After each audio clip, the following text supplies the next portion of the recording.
emodels.co.uk. Make something awesome.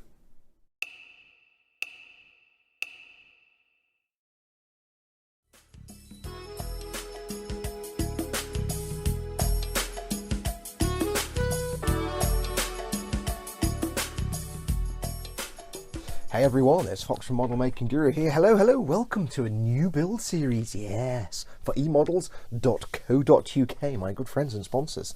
Yes, now, if you've seen the little announced trailer, you know what we're building, sort of. There have been some changes.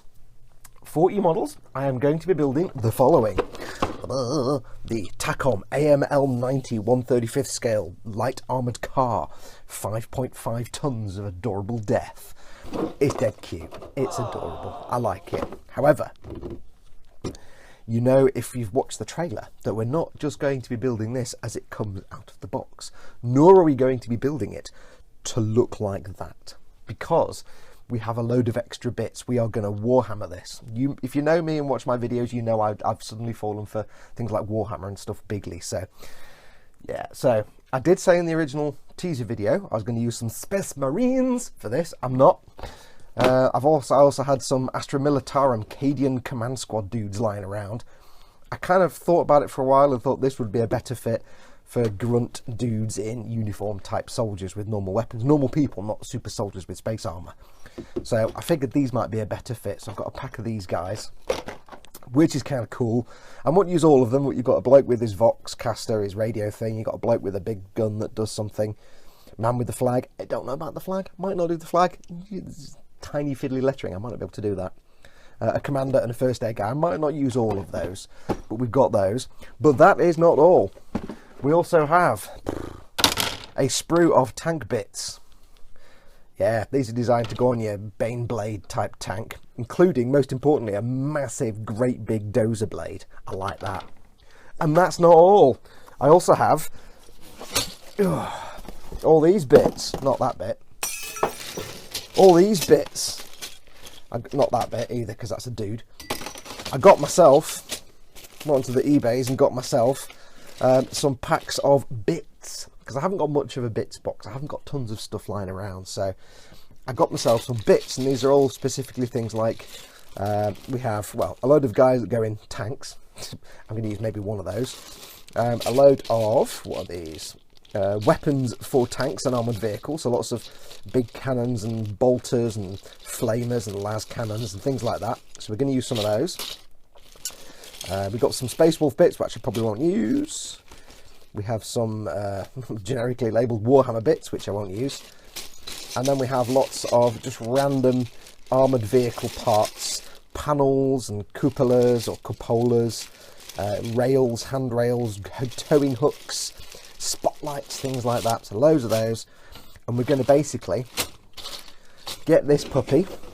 I'm going to build it straight from. I'm going to build it as it comes, more or less. So it's going to be, if you're not into Warhammer, don't panic. You're still going to have fun, because we're still going to build this as normal. We're going to do this. We're going to do a diorama. I'm going to be able to show you some figure painting with these dudes, and we're going to customize this to have a more Warhammer look to fit with the figures and give it an interesting paint scheme that fits with Warhammer a bit more.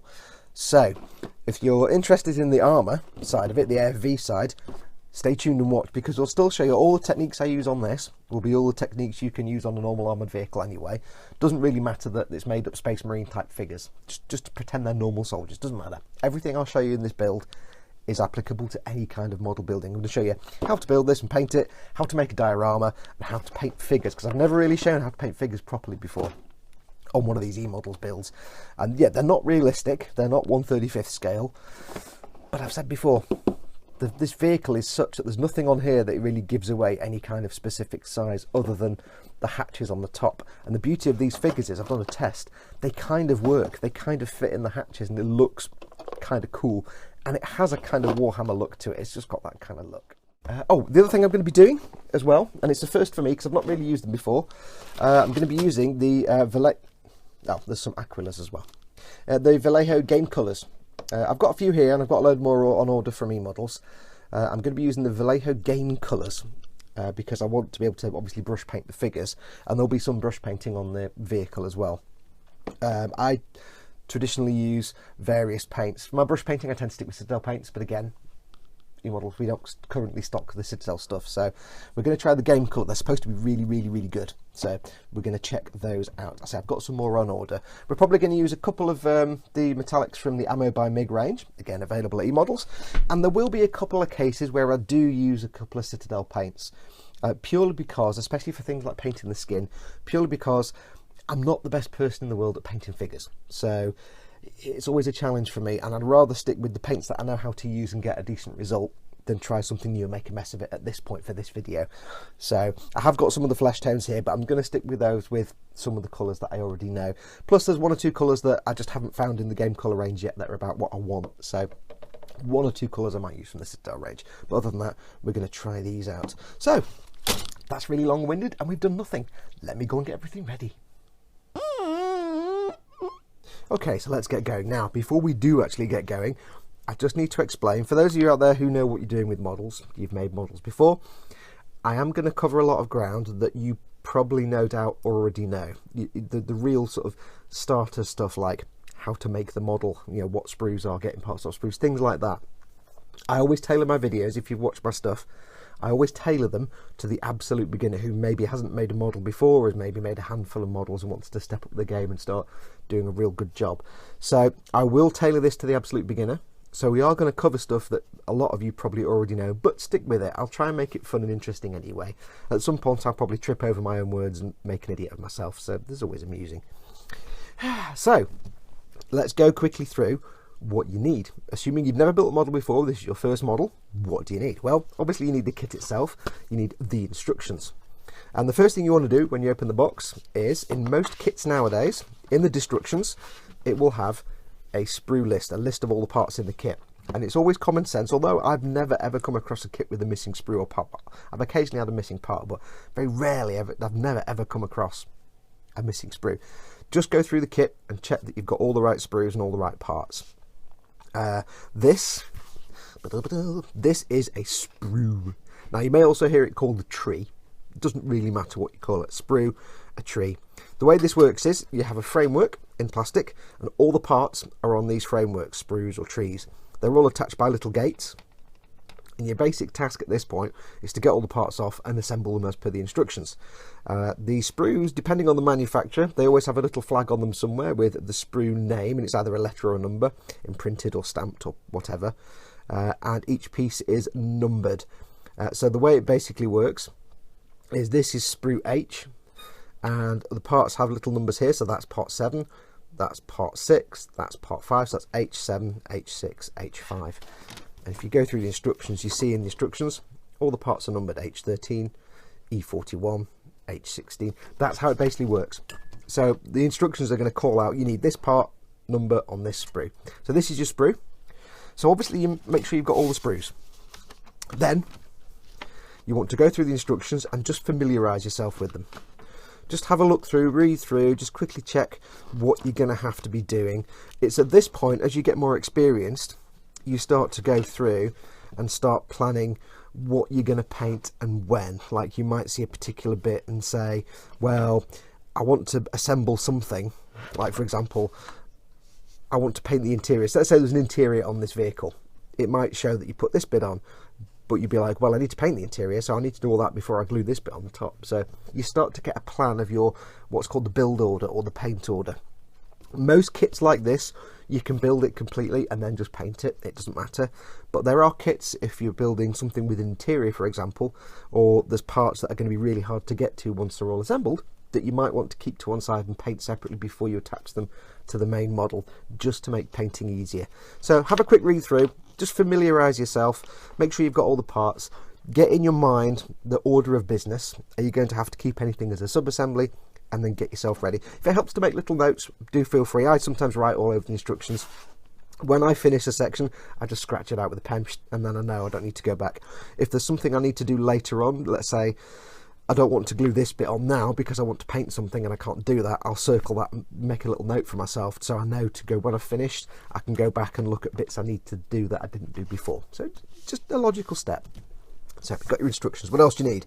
You need a model craft knife, very, very sharp. Golden rule, when you start a new build, start with a new blade. You can get craft knives are a few quid, and you can get packs. These are all replaceable blades. Now, this is a Swan Morton. It doesn't matter what craft knife you use, as long as you've got nice, sharp blades. And always keep the tip. Knife discipline. Don't do like me and stab yourself. I'm known as Captain Stabberty, so always keep the top on when you're not using it. This is not going to be for taking parts off the sprue. This is going to be for cleaning up parts when you've got them off the sprue. You'll need some clippers, nippers, side cutters. They've got various different names. There's loads and loads of different brands. You need a good pair of model making part cutters, side cutters, nippers, whatever you want to call them. As I said, there's loads of different types. Tamiya do some really good ones. These are Citadel ones. There's loads and loads of different types. Don't just use what you might find in your tool drawer at home, like wire cutters or plier type things with the things for cutting wires. Don't use those. These kind of modelling things are designed with very fine straight blades, so they're designed to take pieces off sprues and cut pieces. If you go and get a pair of hardware snippers, they'll probably shear the plastic and rip it apart, and you'll just get a mess. Make sure you get a nice pair of model making ones. If I remember rightly, models do have the Tamiya ones in stock. The Tamiya side cutters, they're very, very good. They're very, very good. You don't need, but some kind of seam line removal tool. Again, this is the Citadel one, but there are loads and loads available. Some of them look like little pieces of cut metal with holes and shapes in them. Some of them are tools like this. And this is basically, it's like a knife blade, and it's for removing seam lines where there's mould lines around the pieces. It's just a bit more efficient than a knife blade because it's stiffer and firmer. You can just use your knife blade, and we'll show that later. You can just use your knife blade. It just reduces wear and tear on your knife blade, and also it's a bit more controllable. You will need glue. Now, I'm going to use Tamiya extra thin cement. If you can get Tamiya extra thin cement, get it, because this is one of the best plastic cements there is. You'll see lots of different types of cement out there. There's stuff in tubes, don't use those ever. There's stuff in little plastic bottles with very thin metal nozzle, like the Revell stuff, the contactor glue that you can use. They're good plastic cements. The reason I like this one is because it's super, super thin. You get a very fine brush, and it's designed for touching to a gap between two pieces, so it sucks into the gap and bonds the pieces together. There is a thicker cement that you might see me use as well for larger areas, but for the neatest cement job, get yourself some Tamiya extra thin. It's really, really nice. And this is what's known as a welding cement. It's not like, don't use super glue and stuff like that. There are uses for things like super glue, but not for this kind of kit for most things. What this does, it's not just glue that, like super glue, that goes between two pieces and holds them together. This is a welding cement. It actually melts the plastic together. So if you've got two pieces and you put them like that together, and then you glue them with this kind of welding cement, it melts the plastic and fuses it all together. So what you actually get is one piece of plastic, effectively. It just melts it all together into one piece. So it's not just a bond between two pieces, it's actually merged them together. It's a really strong bond, so get yourself some Tamiya extra thin. You will need some sanding sticks of various sizes. I've got the ultimate ones here, and these look really scruffy because I use my sanding sticks for a long time, and I was sanding something yellow, I think, when I did that, so it's kind of paint. These are the ultimate sanding sticks you can get from E-models. I've got some other ones as well. They're all different sort of grits and softness, and I'll go through sanding grits at some point, I'm sure. So we've got a selection of them here anyway. You've got very, very fine for polishing. You've got a rough one for sanding flat nubs and things like that, and then you've got a medium one which is just for cleaning up your work. So get yourself some sanding sticks. You can use sandpaper instead. I just find sanding sticks easier because they're squishy. They're kind of better for sanding round an uneven surface, so it can kind of, if you're sanding a curve, it sort of forms to the curve. If you use a solid sanding stick, you might sand it flat. And sandpaper's fine, but it's kind of lots of bits of paper lying around. Tweezers, get yourself some tweezers. Doesn't matter. Just get some real fine modelling. These are master tools. I think you can get them from E-models as well. I got these from E-models. I find these useful for picking up small parts or for doing decals. The only thing with small parts is, if you can avoid using tweezers to pick them up, do, because they tend to ping off across the desk. And that's how you lose parts. But do get yourself some tweezers. And the last thing you'll need, at least at this stage, is what I call Sprue Goo. Now, this is homemade. It's using Tamiya extra thin, and it's using bits of off-cut plastic or plastic card. Now, I won't go into what it's for now. I'm going to give it a shake. I won't go into what it's for now, because we'll cover this. I don't know if we'll need it on this kit. I think we will, but I'll cover it anyway at some point. but later on we'll show you about Sprue Goo, how you make it and how you use it. It's better, it's kind of better than using fillers, so we'll play with that later. And that's all the things you need. So that's a quick look at what you'll need. There's probably some other bits and bobs we might need, and we'll, as we come across those, because I'm just planning ahead now, as I come across those, I'll let you know. You might need masking tape, you might need masking fluid. There is going to be some airbrush work in this, by the way, so you might need an airbrush for that bit, but it's all stuff you could brush paint if you wanted to. Anyway, I'll go and get ready and we'll start the build. Okay, so let's get going. Now, we'll do the first step, obviously, because that's the first step. And for this, we need 1, 2, 3, 4, 5, 6, 7 parts. So first thing to do is get all your parts ready. And for these, we're going to need parts from the E sprue and the H sprue. We're also going to need the lower hull, which is not on a sprue at all. So we've got the lower hull there. Now it doesn't actually tell you what part that is. It's brilliant. First thing to do in the book, and it doesn't tell you which part it is. Hello. That tells me straight away I need to pay careful attention to these instructions, because if you miss that out, there might be other bits they miss. And I've done some research, and there are a couple of bits in the instructions where they might trip you up, so I'll try and spot those and let you know. So, but luckily, this is an obviously identifiable piece. So get your sprue cutters, snips, side cutters, whatever you want to call them, and all you do, this is the gate here, and this is the part. Now you can, if you've got very good sprue snippers, go straight up to the part and cut them, but I tend to leave a little bit of the gate behind when I cut them off the sprue, just because, and I'll move these out of the way so you can see, just because it's force of habit for me. If they're very good snippers, they will just give you a nice clean cut, but depending on your snippers and how old they are and who makes them, you may find if you cut right against the part, kaplink like that on camera, kaplink, they may, I'll see if these do, I don't know if this will do it, but see, these give you a nice clean cut. You probably can't see on camera, but it's a little bit of sanding needed, but it's a nice clean cut. Some cutters, if the blades are a bit wonky or they're a bit old, it might pull the plastic and yank it, and what you risk doing then is actually taking plastic out of the part, and you get a little divot where the plastic comes out. So good habit is to, when you cut it off the sprue, leave a little bit of the sprue behind, and it's called the nub. Also be careful, double check the parts on the instructions when you're taking them off to make sure that you're cutting off a bit of sprue and not a bit of the part. So for example, on these E41 and E41, there you go.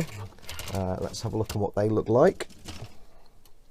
E41 there. Now we're lucky, move those again, we're lucky here that those two hinges are not where the sprue attaches. And sometimes when you build a model, you might find the sprue attachment point is actually something that's sticking out. There will be kits where, for example, you might have a piece of the sprue attaching here, the gate will be on those hinges, and you have to pay careful attention as to where the piece finishes and the sprue actually starts. So just take your time, cut these out slowly. That one just came out by itself. Go around and get all the parts for the step.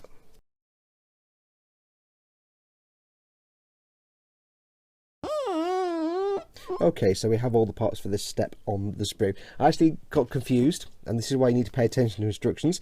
I said it doesn't tell you which part this is. It does, there. This is a bit confusing because it's basically saying you need to do this bit first and then attach that there. Now, in most model kits, it would show you this bit first and then this bit, but this is the other way around. That's what confused me, because I didn't realise this was that step. So just goes to show, even I get tripped up. So pay attention to the instructions, each panel, make sure you read through it. That's kind of not a logical way of doing it. That's the first step, that's the second step. Doesn't make sense to me, but there you go. So yes, just pay attention to the instructions. Now, we have our piece, and you'll see here on the top of the piece, we have the two nubs, eins und zwei. There we go, two pieces. Like I say, it's always better to leave a little bit of a nub because you can clean that off, you're not going to damage the plastic. So, how do we get rid of these nubs? Well, you don't want to then go in with your nippers, because you want to avoid the problem that you had, which I said, you don't want to damage the part. So you go in with your brand new bladed modelling knife. Now, if you're a younger builder, you might want to get somebody a bit older to help you with this. Also, I will do this in a particular direction. I will do this towards myself. If you can, do it away from yourself for obvious reasons. And all you do is very lightly, do it on camera, very lightly, just start to shave that part away. Don't go right to the bottom of the nub straight away. Just start at the top and very gently shave. Go gently, because if you push down really hard, the chances are you'll cut through it and into your thumb, or you'll gouge the plastic. Keep the blade flat against the surface that you're working to clean up, and very quickly you'll see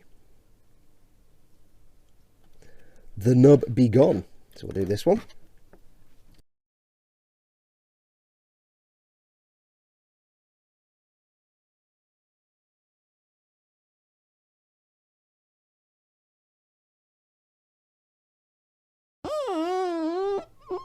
Okay, so that's all the nubs removed. You see it's nice and smooth. If you feel it with your finger, it should be smoothish, but that one's gone. But I can still feel a couple of them as a little nub.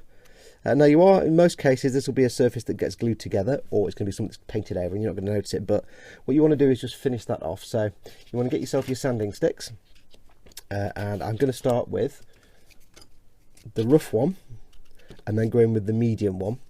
And I could go in with the smooth one. Now the way sanding works is, sanding sticks and sanding paper have what's called grit. Grit tells you how rough they are, and the basic rule of thumb is they range from anything from 40 grit up to 6,000 grit or higher, 1,200 grit. The higher the number, the smoother and finer they are. So a 40 grit might be, you know, rough like pebbles, and a 1,200 grit will be really smooth and just for finishing off and polishing. So the smaller the number, the rougher it is. And the basic rule of thumb is that you start off with the rougher grit and then finish up with the smoother grit. So I don't know what grit this is, because these ultimate ones don't have it marked on the stick, but I'm going to guess it's maybe, I don't know, 200 grit, maybe 80 grit, something like that. It's a bit rough. You can feel, you can hear it in the microphone. What we'll do is very, very lightly get the sanding stick horizontal and level with the edge I want to sand, and we'll just very gently, I can't really do it on camera that you can see it, but we'll very gently just run it along the edge. I'm not putting any pressure on. It's quite noisy. It's a bit quieter. Run it along. Try and go in one direction. And that's very little work, and I can now feel that that is smooth. If I wet my finger, yeah, and do that, I don't see any little bumps on there. So that's done. Now this is a really small area, so this next step isn't too important, but I'm going to do it anyway. Once you've sanded with the rough grit, with the low number, you go in with a medium grit, so a higher number, to smooth that off. When you sand with anything rough, it will put scratches and little marks into the plastic surface. So what you do then is you go in with a higher grit number, and same again, just go over. I'm not really putting any pressure on, I don't need to. There were tiny little blips I had to sand off. Again, try and stay in one direction. And that now is smooth again. But what the medium grit does is it then takes away any scratches made by the rough grit and smooths those out. Now this will put its own sanding marks in there as well. So if you wanted to get really finicky, you could then go in with a polishing stick and do exactly the same again, because this is even smoother. And then on the other side of the sanding stick, it's even smoother still. And that's just this is the buffing side. The white side is the polishing side. And by the end of it, what you have is a nice piece of shiny plastic with the nubs removed. Now, at this point in the build, you don't have to go through that many steps of sanding. This is going to be glued together, and that's actually a contact surface, I think, anyway. So as long as you sand it smooth, so you can go in with the rough grit and then with the medium grit, you're probably going to be fine. You don't have to worry about polishing it up. If you're making a gunpla or something and you weren't going to paint it, then yes, you want to do that. But when it's this kind of thing, you don't really need to go that far ahead, because you're going to put primer on this as well. So you don't need to worry about that really too much. It's up to you. I tend to just do the rough and the medium grit, and that's fine then for when I prime it over. So I need to go around and do all the sand the other edges, and on all the other parts I've still got to take the nubs off and clean them up. So I'll go and get all that done, and then we'll glue some stuff together. Yes. Okay, so that's all our bits sanded down nicely. Now, a couple of things to watch out for. When I was saying about paying attention, if you look at the lower hull, although it doesn't come on a sprue, and you'd be thinking, well, there's nothing worth sanding off, there are a couple of little sort of attachment points under here where it's come out of the mould. So it's obviously attached to something. Now they're only tiny, so they don't need to be cut with the knife. You can just sand them. So you can see I've sanded those down. There are a few little sort of scratchy marks in there from the sanding, but I'm not worried because I know from experience that's the kind of sort of very faint scratch marks that will get covered by the primer when I put it on, so that's fine. So make sure you sand those down. One other thing, you see here there's a little tiny nub. It's not a nub, it's actually part of the hull. It needs to be there. If you look in the instructions you can see it. That's not a nub. So if you ever see a little bit sticking up like that and you're thinking, is that a nub? Do I need to shave that off? Just double check in the instructions. That is meant to be there. It's like a hinge or something, I guess. It's meant to be there. And the reason, then that's quite ironic, because when I was doing the doors for the front, you've got the little sort of clasp here, the little handle. Yeah, I totally sanded that one off because I wasn't paying attention. Yeah, it doesn't matter. So just pay attention when you're sanding stuff off. Make sure when you're sanding a nub off that it's actually a nub. Right, let's get some gluing done. So we have our doors. These should just neatly fit in. The hinges should go onto these little hinge parts here. It should just sit into place like that. You've got two little hinges and they just sit around. You might find some little bits of flash, which is just excess plastic from the moulding process on those hinges. Just scrape it off with the knife blade. So that's on. So what we need to do now, if you were to use tube glue or glue from the plastic like the Revell contactor with the long metal tube, you'd be putting a little dot of glue in there and it'd be going everywhere. With the extra thin, all you do is dead simple. The lid has a brush on it, and all you do is run a little bit of the glue. Oh, that's quite a lot of bit of the glue. You run the glue around the edge, and that is now fixed in place. If you want to put a little bit on the hinges, you can do, just touch it to it, and that will be enough. Give it about 5 minutes, that should dry, and that will be enough to glue that in place. This is why I like the extra thin glue. Two reasons. One, you can use a lot less and it doesn't make a mess. See there, when that dries, you'll be able to see a bit of a change in the shininess, but it won't leave lumps. When the carrier fluid in this glue flashes off, I don't know what it's made of, I can't remember the exact name of it, but when it flashes off, it'll have welded the plastic, but the glue itself will flash away and evaporate, so it may leave a rough texture where it's melted the surface of the plastic, but it's not going to leave blobs of glue unless you put a ton on, and you don't want to put a ton on. And so that's why I love this glue. It's a very, very neat and tidy glue, and it's just really nice for not making a mess.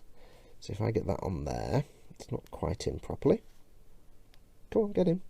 You have to kind of push it in a little bit to make it conform. Conform. There we go. Click, and it goes into place. So again, I'll just run some glue around it. I'm just touching it to the edge. Basically what I'm doing is I'm allowing, this glue depends on capillary action.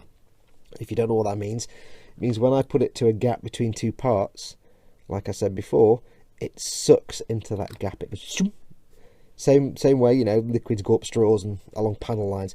It sucks in, and it just goes into where you can't get it to. You don't have to slap it everywhere. The only thing I would say is, when you're doing this, as soon as you've put the glue on, put the lid back on the glue and close it.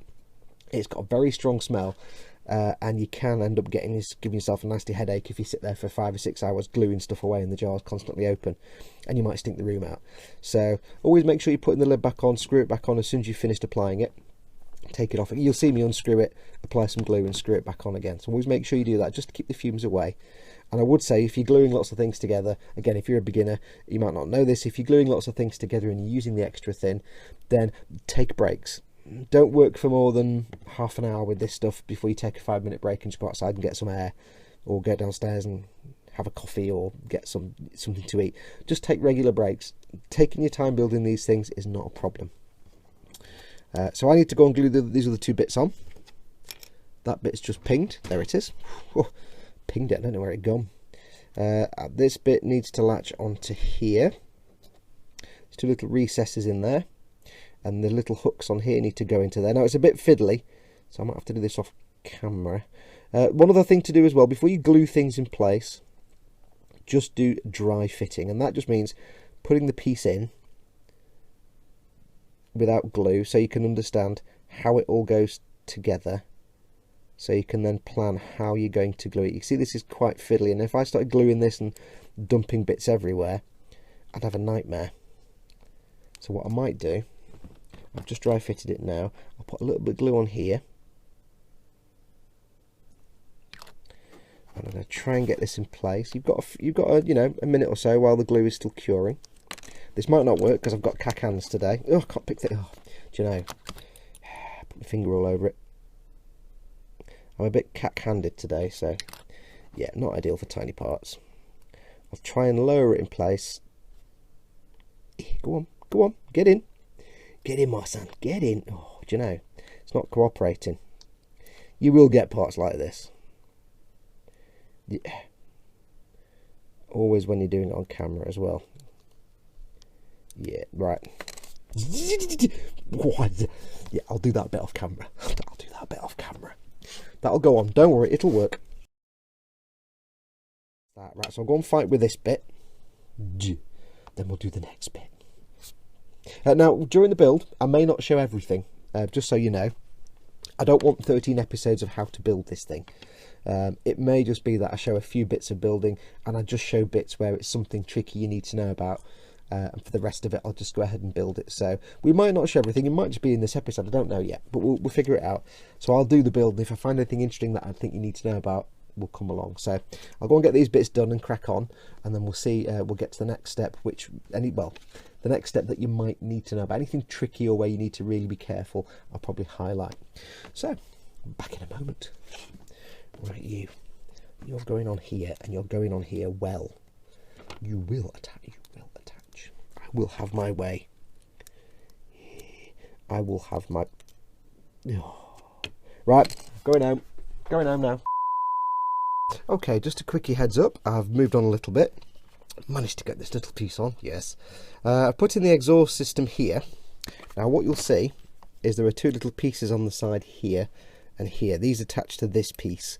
And they kind of slot in, but they're a bit wibbly wobbly. And what they have to do is, when you come to later on in the build, they have to line up and hide inside these little bits here on the back of the mudguard. So what I would recommend you do is, when you've got this on and glued in place, before it all sets, just put this piece over the top and make sure it all lines up. Just loosely put it on top, make sure it all lines up, get them glued in place, and then leave it for a good 10 minutes just for all the glue to cure. So they should be in just the right place, so that when you put this on in the end, if you need to, you can push them up a little bit, but they won't be hanging down too low. They need to go out at a certain angle from the side, but it's impossible to know at this point what the right angle is unless you get the top of the hull and put it on there and see. So just loosely fit the top of the hull on and make sure those are in the right place. The other thing you need to know is, this is the sort of the rear of the vehicle, the rear panel. You've got these big two dodding chunks sticking out. You need to cut those off because they're not actually part of the kit. They're just bits of extra plastic. So all you need to do is get those and just snip them off. Sand them down a bit, otherwise it won't fit on. So just so you know, those are flash. I'll go and crack on. Okay, it's coming along slowly. Like I said before, I'm not going to sort of show you every step of the build, because that would be, frankly, a really boring video for you to watch, of me just sticking things to other things. It's fairly straightforward in the instructions, but there are a couple of things I want to point out, and I've stopped here because I want to show you some things. First of all, you can see I've put the housings in for the headlights. I've not put the clear parts in here. Don't do that. Don't glue those clear parts in. Gluing the clear parts in will be one of the last things you do after you've painted and weathered everything, so don't put those in yet. What else did we do? I've put the start of the suspension at the back, and all the back is in now. On this side, I've got to do this side. I've noticed a trend with these Takom kits. Every now and then you get a part that has minimal connection points, so there's a lot of freedom to get it in the wrong place, but you're expected to get it exactly right for bits that go on it later on, like these bits of the, I assume this is the exhaust system or whatever that is. These parts here, they've got to be in the right place. Now these have got some flex to them, so I'm fine with those. The shock absorber here, you've got one attachment point down the bottom and then nothing else, and there's a bit that connects to this from here, from the axle system here. So all I can do is hope that this all lines up. If not, I might have to bodge something. So there does seem to be a little bit of faith involved with these kits. You know, if they put a peg on the side here that goes into this back bit, that would have been really handy, but they don't. So just be careful, go steady. A couple of other things. When you do the side doors, this one and this one that goes on that side, You'll see when you get it off the sprue, there's two great big honking chunks of plastic here. These are actually just bits of sprue. So you want to snip those off because you've got a hinge there. That locks in to that hinge part there. So just make sure you snip those off. They're on there because they can't kind of probably mould that as it is. They have to, got crud on the end of my tweezers. You can't mould that as it is. They probably have to mould it as the whole unit. So that's why you've got those bits of blob on the end. Also, interesting little thing. You are required to glue in 4 of these little tiny parts. Now what these do, these are part, what are they? E10. These are actually designed on the real vehicle. They sit above the wheels and the axles, and they're designed to be halts. So when the wheel goes up, it only goes so far. These things stop it going too far, so the wheel can't plough into the upper frame of the vehicle. I think, I could be wrong, but I think that's what they are. However, you've got 4 of them on the sprue, and you're supposed to attach 4. The instructions only tell you to do 2. When you read through the instructions, it'll tell you here, let me get some tweezers, it says here, attach E10 there, which is fine, that's no problem. And then on the next page it says attach E10 there. If you look at the instructions, E10's already in place on both sides at the back. It doesn't actually say anywhere to add that. So this is why I'm saying pay attention to the instructions. These Takom kits sometimes miss bits out. So they've kind of put that bit in there but forgotten to actually say you need to glue. That should be like out here saying glue this in. So you do have one at the front and one at the back, but the instructions don't tell you that. So just keep an eye on the instructions as you're going through. I'll point out any more little bloopers that I come across. I mean, they are very nice instructions, don't get me wrong, they're really nicely done. But a lot of kits have things like that in instructions. It's not uncommon to find glitches in instructions. It's always worth paying attention. Other than that, I've had no other problems so far. Very fiddly, quite fiddly to build. It's a simple build, but not as simple as you think. So I'll go and crack on, we'll carry on. And should anything else pop up that I need to show you, I will do so. Otherwise, I'll come back with the finished lower hull. Let's crack on. Okay, pausing times. There's a couple of steps I need to show you, but before I do, a word of warning here. Like many of these Takom kits, like I said before, the steps you have to do on faith that they'll fit later on when other things go on. Yeah, when you first build in this and you put in this back panel in, now I have to say that does kind of remind me of the 1989 Batmobile, which is the best Batmobile, I have to tell you, it's the best one. It has that kind of, anyway, yes. When you put in this back panel in, when I glued this panel on here, I've just noticed when I was doing something else, there's a gap there. Now it fits perfectly with here, so I'm guessing this panel was too far that way. I didn't know that because this panel goes on quite a way after this panel. You don't do them at the same time, not straight away. In my case, it was about 3 hours later. So this was already glued in place. What you want to do when you get this panel on is have this panel ready and just dry fit it so you can make sure this panel is pushed all the way forward. The reason I'm telling you this now, and the only reason I've discovered it so late, is I was doing a dry fit with the top piece of the lower hull, the upper sort of top piece. I don't know what the phrase is. Anyway, I put this in, and this was like that. It was up here, it just didn't fit. It was like, what the heck? Basically, this sort of chamfered edge here, which you can't see, this bit here, was catching on this edge of the back plate here because it was too far that way, and there is a little channel down the side where that slots in. So what I had to do, and it was too late to fix it, so what I had to do was get myself a metal file, not one of the spongy files or sandpaper, because I need this to be a solid flat edge, and I just filed it like that, filed it away at the edge, kept it straight, and I filed it evenly, moving along backwards and forwards until I'd flattened it down and made it less stick out that way. And now, thankfully, because I assumed that was the problem, now thankfully it does actually fit a lot better. It's still not perfect, and I think this is just the way the kit goes together. So when we come to assemble this, we will need to clamp or tape these in place. Now they do have a slight angle to them there. I'm pretty sure they're supposed to be like that, not like that, but we'll figure something out. And I'm assuming those gaps down there are actually intentional. I've looked at the artwork on the box and I can't quite tell, but it seems to be they do overhang, so like little rooftops. So yeah, so I've had to make those adjustments. I also snipped the end off here of these little tubes at the side, purely because I'm not doing an accurate model, so it doesn't really matter for me, but they were just getting in the way and pushing this up, and I didn't want anything because this was not fitting properly, so I just snipped off the very ends. Again, I'm not making the real thing, so I'm not particularly fussed. But if you're making this as a real world version, then just make sure you've got this panel ready, get this in place with some glue, dry fit this and push this panel that way, this whole panel forward till it pushes in place and seals that gap, because then you'll know it's far enough back and you're not going to get any pain in the bum fit issues. So, but as I say, the problem was this piece wasn't due to be attached until after I'd finished this piece, and I actually went and had my tea. So yeah. Right, so anyway, where are we up to? So we've got through to step 7, 8 and 9. I've done step 7.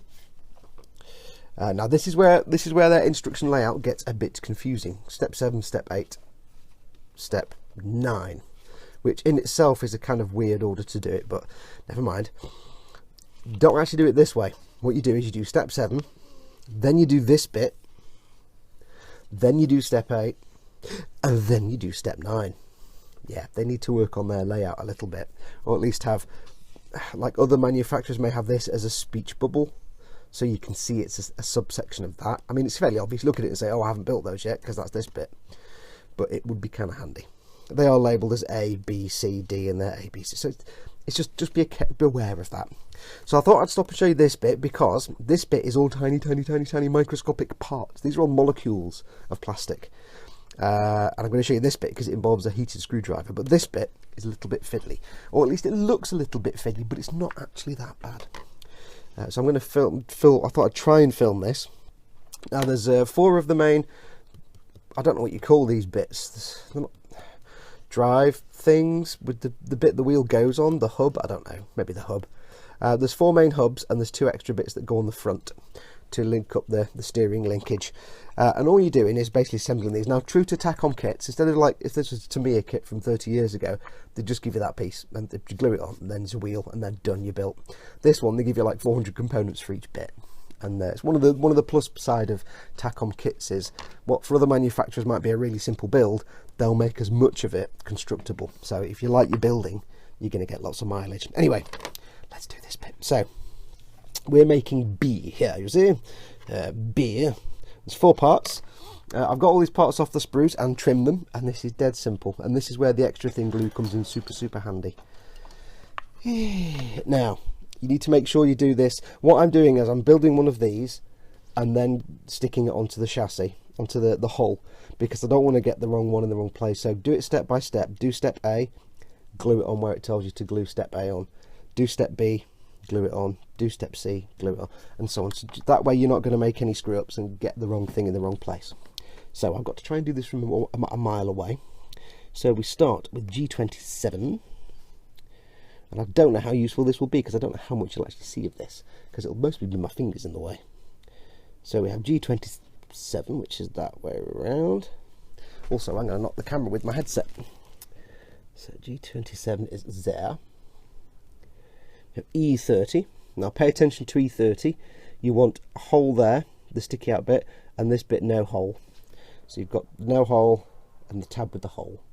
And again, I don't know how much you'll see of this because it's a mile away. This tab has a small notch cut out of it, and that needs to line up with the notch here. Needs to line up.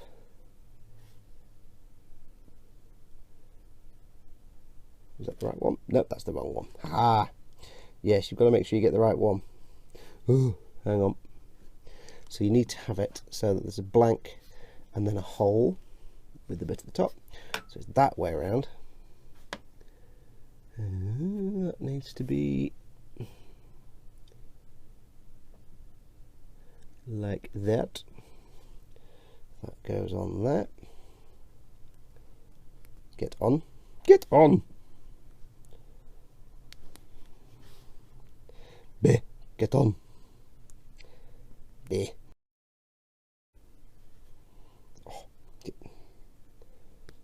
Right, so there we go. So that's on. Now what you'll find is, if you get it the wrong way around, that nub on this end, that's on the other side of that, on this side is smaller.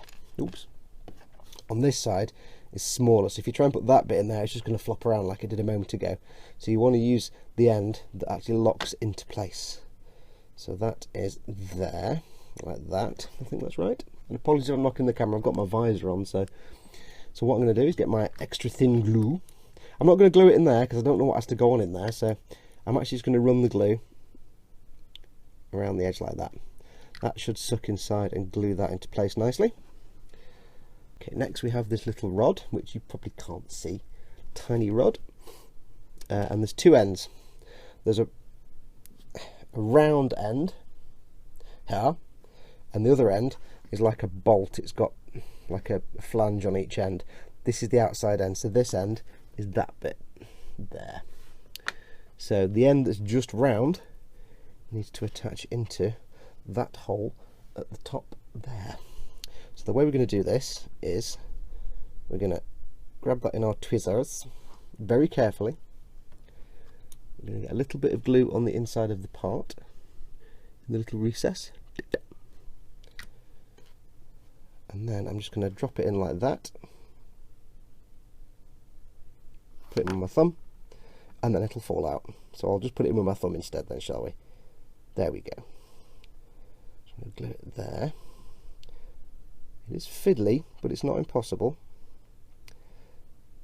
Although it's going to make a fool of me and a liar of me on camera.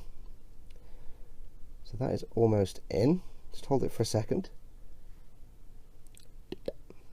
Give it a second just for the glue to tack, and then it'll have a bit of grip, and then just get some glue on there, like that.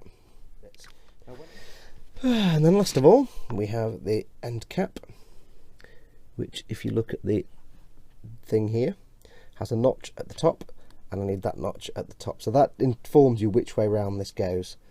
So that just goes on like that. That's not as tight a grip as the other one. So what I need to do is hold it with my hand, touch of glue on that little dingle arm, or whatever you call it, parametric fan. If you get those references, jolly good. So there we have it. So that is now built. Now on the instructions here, this just looks like a cone. It doesn't show this tab at the bottom. There's a little, you might see a little tab there at the bottom. It doesn't show that because it's out of view. So that's how you know you've got it in the right place, because that tab should be at the bottom. This little arm should line up.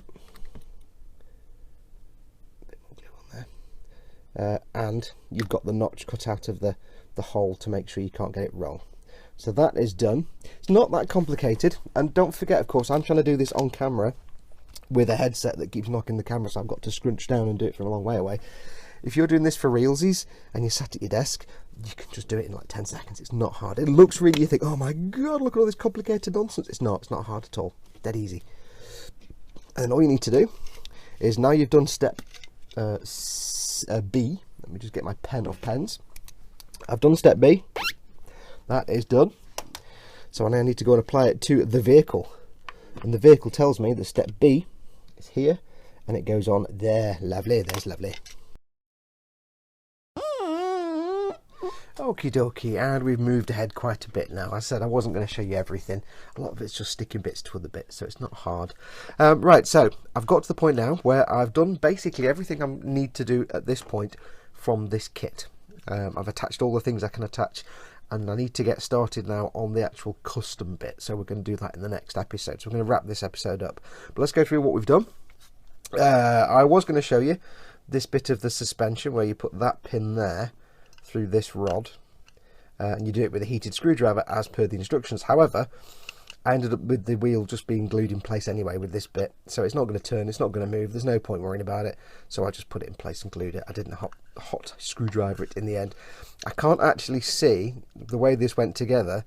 I don't really understand how the wheel would actually turn. This bit in the middle doesn't really seem to serve much of a purpose, so I couldn't figure out the mechanics of how that would actually turn. So yeah. The shock absorbers, they do line up with a little sort of plate on the back of the hub. On the back though, yeah, they didn't line up at all because I had them in the wrong place. So if you are making this, have this made and ready when you glue in the springs, and either just glue the wheel in, that you can do it earlier on if you want, glue this in place altogether and have the spring in the right place, or just have it ready to dry fit and make sure the spring is in the right place. It actually needs to be at a slight angle. If you can see there, it doesn't quite meet the hub. I mean, it's not the end of the world, I don't particularly mind. It's going to have a wheel in front of me covered in mud anyway, so I'm not really bothered. But yeah, it's another, like I said before, it's all about those putting things in and then having to hope they're in the right place because you've got stuff to do later.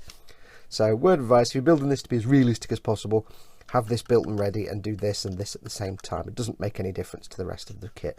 You don't need to do that so late. Got all the sides on, obviously. Put on a few little details. I've got the axe and the rod here. Put in the little viewing ports. I have added these spindly as heck wing mirrors. Now, I don't believe that these will survive this build at all. At some point, I will just grab it and snap them off. It's like thinner than the width of a human hair. It's like a molecule thick, that little bit there. Now, you might ask, why did I put them on now? Because there's no peg and hole. It's just put them into the right place and glue them and hold them there for a minute. There's a bit of glue required for that, and if I'd painted this, it would have made a right mess of the paint job. So, because you can't have painted parts glued together, you have to scrape the paint off so the plastic can grip. So yeah, that would have just made a right mess of the paint job if it had been painted up. So I'd rather do them now, see if they survive the build process. If one of them should snap off, I'll just take the other one off and I'll just sand it down and they won't be there. I mean, they're not particularly Warhammery anyway. I think if they don't fall off during the building, they'll definitely fall off during the painting, but we'll see. They might survive, you never know. And other bits and bobs added on to the hull. It's just the bits stuck on the surface, so that's done. I built 10 wheels, 4 main wheels, and the spare wheel hub. So the normal wheels themselves, you've got 2 for the front and 2 for the back. I forget which are which, but they have different connection points. Do they have different connection points? The back one, I think this is the back one, just has a circular hub center, and this one has a, no, that's the front one, has a sort of cut off circle, and that one has a circle. You can't get them wrong, you can't get them mixed up. You can build them all at the same time, and it doesn't actually matter. They all share the same components, the only difference being the back plate. So you get 2 of each, and you get a spare wheel hub, which is designed to go on the 3 pins on the door here. Now, what you will need to do is widen these 3 holes that those 3 pins go into, and all you do is get your craft knife, your modelling knife, get it in the hole, and just gently turn the knife, and that will widen the hole. You don't need to use a drill or anything like that. If you don't do that, they won't go in. The little nubs that stick out on the door are far too big for the holes. So just widen those holes a little bit, and you'll have 3 little things that will lock on there then. So that's the wheels done. I've tried them out in the tyres. I did watch one video where a guy was making this, and he had the hubs were too wide for the wheels, so he had to push it to the back hub sort of side, stuck out from the tyre. But he said, you know, it doesn't matter because you're not going to see it anyway. I didn't have that problem, so I don't know what he was doing. These glue together. Again, because I couldn't see how the turning mechanism works in these wheels, I couldn't really get my brain to visualise how it turns, and I don't really care anyway. It's going to go on a static diorama. I just glued all this together. Again, I don't really care about the wheels turning. I'm not bothered at all, so there you go. I also prepared the upper hull, the turret. Now, I've not glued in the floor yet, but what I have glued in is the part for the cannon. Now, on the kit, obviously, it's a 90mm cannon. I've made some adjustments. First of all, I've just glued it all in. In the proper build, you just glue these 2 side parts. This piece moves up and down, and this plate glues onto the front. And you'll have the main gun, which will glue to this little stud, which is this part at the back. And you'll have a hole here for the machine gun that goes in the side. This hole has a raised area around it. I've sanded that down. And I've not yet, but what I will be doing is cutting this sort of tab off. I say it's just part of this bit, and this slides over the top. I've just not cut it off yet because I wanted to make sure it was glued in place. And it's all just glued in place everywhere, so it can't move. I did do some loose fitting while it was setting to make sure it fits, and it does. So this is where we will attach our non-real world weapon to the front. So I'll be needing to cut that little nub off, but I need it all to set in place. So that's where we're up to. That's all those bits done.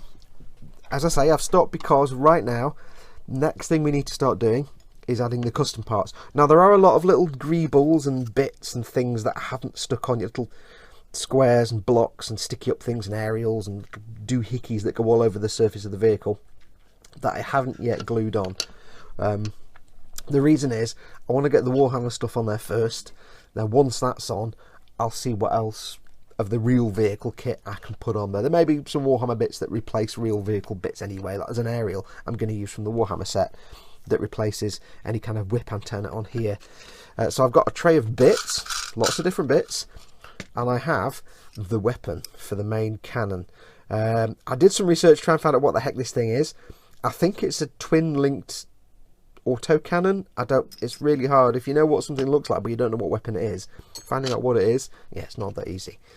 So I think it's a twin-linked autocannon. Anyway, it doesn't really matter. But we're going to do that in the next episode. We're going to look at the custom parts, and it's basically just gluing stuff on from other kits. It's a bit of a kit bash. You could do this, you have to use Warhammer stuff, you can do this with other tank parts or bits from anything really. It's something that model makers have done for many years. Just kit bashing, just gluing one thing onto something else completely and seeing what comes out. So that's going to be really good fun. I'm looking forward to that. But it's going to do it for this episode. This has been the boring building episode, so apologies. The next one will get a bit more interesting, and then we'll get into the painting and weathering then. So stick with it. Stick with it. But I hope this has been some slight use. Like I said, I just wanted to point out some bits, not show every single part of the build process. As always, of course, do go and check out yourmodels.co.uk, the UK's leading online model retailer. They've got so much stuff, it's unbelievable. They carry everything you need. Models, kits, kits themselves, paints, tools, brushes, books, guides. They even do remote control stuff. Go and check them out. There's a massive stock in there, and as we always say, if they haven't got it, you don't need it. If there is something specific you're looking for and you can't find it, it's either just temporarily out of stock, so drop them an email and they'll let you know when it's back in, or it's possibly something they don't carry, they don't normally sell, but drop them an email anyway. It's most likely something they can get hold of, even if it's something they don't normally stock. So do give them a shout. They can always check with their distributors and see if they can get one for you. So whatever it is, drop them an email, ask a question.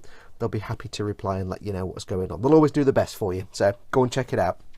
Just as an update as filming this, two things: if you like your big, massive, impressive models, do go and check out the Tamiya 1/16 scale Abrams tank, fully remote controlled, is in stock. That thing is a beast. If I could have one, I would have one, but I'm not going to have one here. And also, back in stock, they have one of the incredible 1/35 scale Dora railguns. Now, those things are long discontinued. They've stopped making them years ago, but they've managed to find one untouched. So, if you've been jonesing to get one of those for yourself, because it's a beast of a model, and it's just so incredible, they only made a limited number of them. There's not many of them around the world, so if you've been jonesing to get one, you've not been able to find one, go and check it out. Go and have a look. They've got one. Don't know how long they have it. By the time you watch this, it may have gone. But go and check it out. It is something unique, and there's so few of them in the world. Once you've got it, it's just something to be proud of. So go and check it out. As always, don't forget to check out the Monday live show. Mondays, 9 PM GMT. Myself, Ted and Chris do the eModels live show, where we just answer your questions about model making. We try and talk about model making. We generally don't. We just talk about like the 1980s and have a laugh and respond to people in chat. So you can watch that on the eModels YouTube page here, or you can go to emodels.co.uk/live and watch it there. But if you want to join in the live chat and win prizes, we usually have giveaways and stickers and mugs and kits. Come and watch it. It's brilliant. It's great fun. It's great fun. Anyway, that's going to do me. I need to go away and drink lots of coffee now. Getting a bit of a sore throat as well. So I might possibly be a bit raspy in the next episode. I don't know. It's because I talk too much. I can't shut up. I can't just do simple talking. I can't say, here is a thing. Here is another thing. Do this. No, that's 15 minutes of dialogue I need to do for that. I'm doing it now. Oh, right, I need coffee. Anyway, yes. Go make something awesome. Go be awesome. And until next time, take care of yourselves. Thank you for watching. Adios, amoebas.